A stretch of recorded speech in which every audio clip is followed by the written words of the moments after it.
The Jared Dillian Show.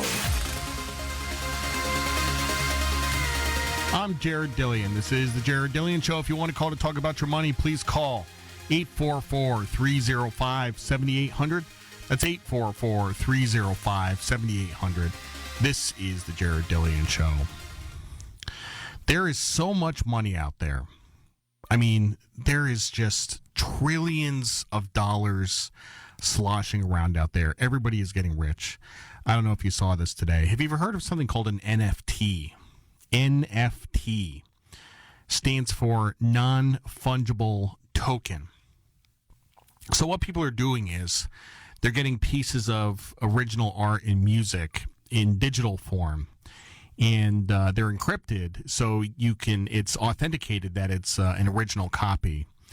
And people are paying money for this stuff. They're doing it with trading cards and stuff like that. But somebody bought a piece of digital art today for $69 million. $69 million.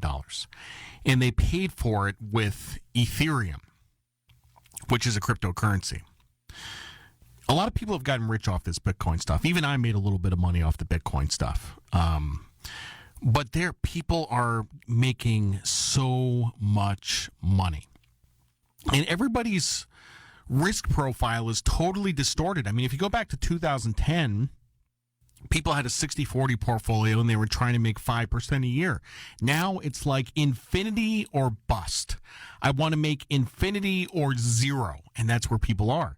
And everything keeps going up and people are making infinity. And the point is, there is just so much money out there. Money is abundant. Money is not scarce. Money is not hard to come by. You know, everything you see in personal finance is about how to slice up the pie into smaller and smaller pieces.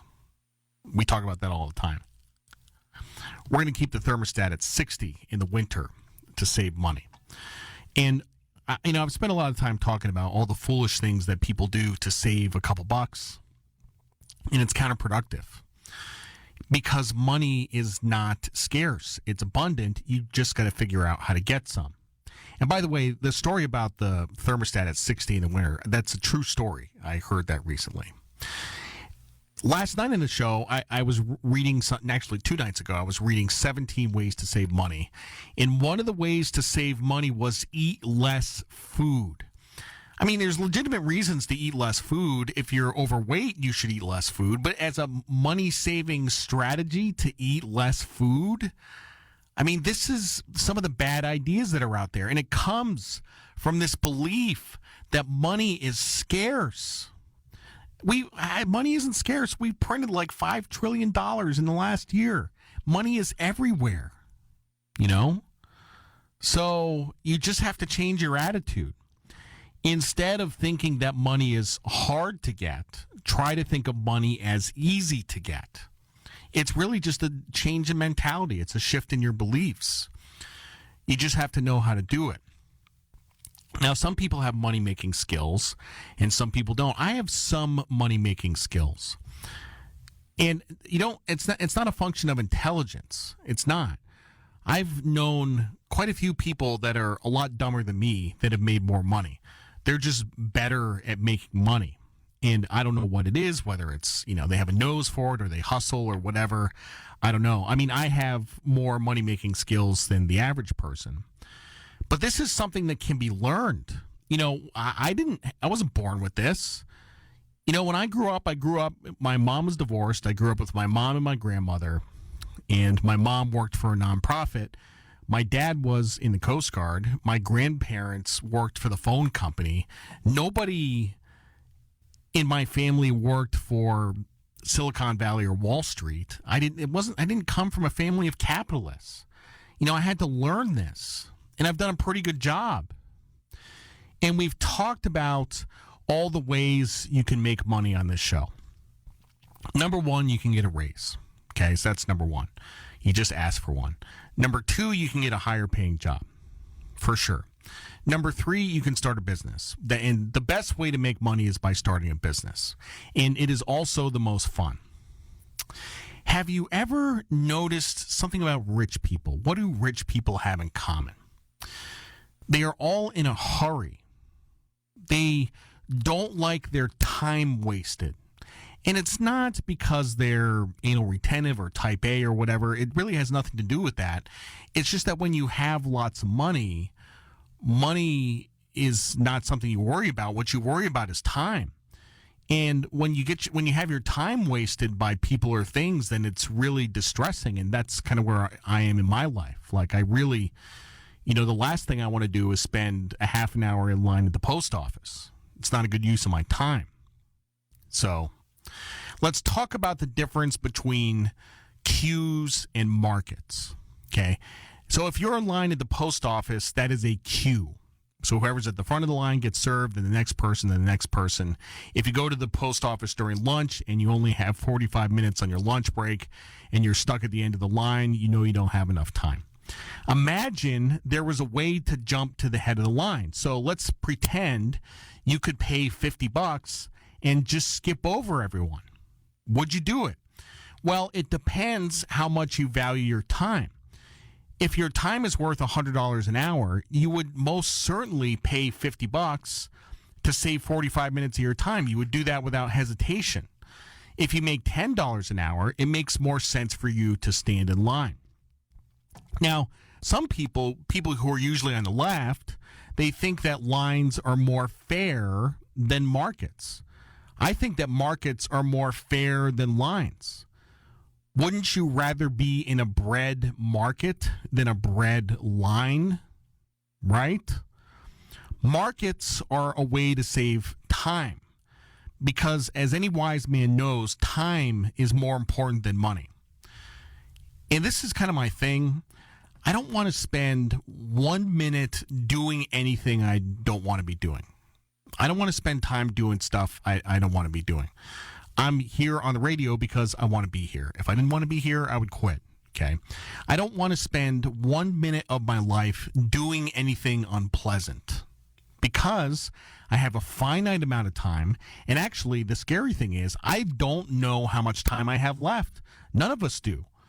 Could be 20 years, 30 years, could be 20 minutes. I don't know. I'm going to die someday.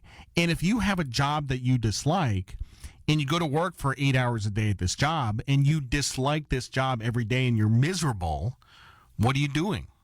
I know some people who have worked an entire career, 40 years, at a job that they didn't like.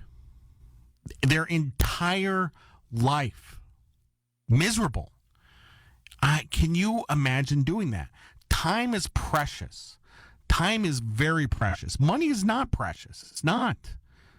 I will waste money on stuff. I will not waste time. Before the show, I bought a couple of tickets to a club down in Miami. They're expensive tickets that cost me $90. I'll blow $90 on something. It's not a big deal. I will not waste time. Now, most people are the other way around. Most people, they'll buy a 49-cent muffin instead of a $3.49 chicken biscuit at Dunkin' Donuts. But they'll spend an entire weekend watching football. And they have it completely reversed. They have it backwards. It's like buying the pre-made burgers versus the ground beef. I'll pay the extra 50 cents so I don't have to spend 10 minutes making burgers. I want my 10 minutes back. Okay? I have 50 cents. I don't have 10 minutes. Well, the question is, what if you don't have 50 cents? The answer is you want to get yourself to a point where time becomes more valuable than money. If money is more valuable than time, this is a very dangerous place to be. More succinctly, this is how people turn into criminals. That is the one thing that all criminals have in common, is that money is more valuable than time. Because they will commit a crime to steal a couple of $100 and risk spending a few years in the clink. They value money more than time. And when I look at this, I say I can have a couple $100 or spend a couple years in prison. That doesn't seem like a good trade-off to me because I value time more than money. If you are in a place where you value money more than time, it's a very bad place. Most bad decision making comes from believing that money is more valuable than time. So Ocean's 11, it's one of the greatest movies of all time. Okay. Now, in that heist in Ocean's 11, where they ripped off the Bellagio and the Mirage and the MGM Grand, each of those guys got about $12 million. Now, $12 million is somewhat life-changing money. That's a decent amount of money. But is $12 million worth spending 20 years in jail? I mean, because in 20 years, you could make way more than $12 million. Now, none of this doesn't mean I don't want more money, because I could always use more money, but what I could really use is for someone to add 10 years to my life. There was this movie a few years back with Justin Timberlake called In Time. It was a movie about class warfare, and the message was dumb, but instead of money, everyone had time until they died, and poor people had very little time, and rich people had lots of time. It was a stupid movie. Remember when they used to sell concert tickets, and people would line up outside for days at a time in tents? I mean, there's some bands or DJs that I really, really like, but I've never had that kind of time.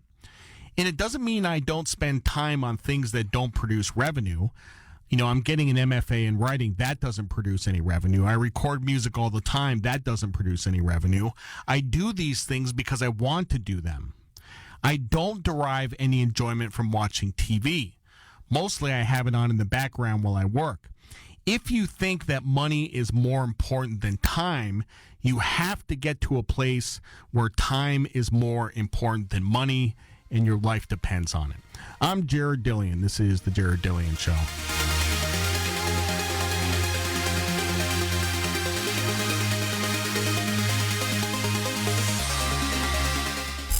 The Jared Dillian Show.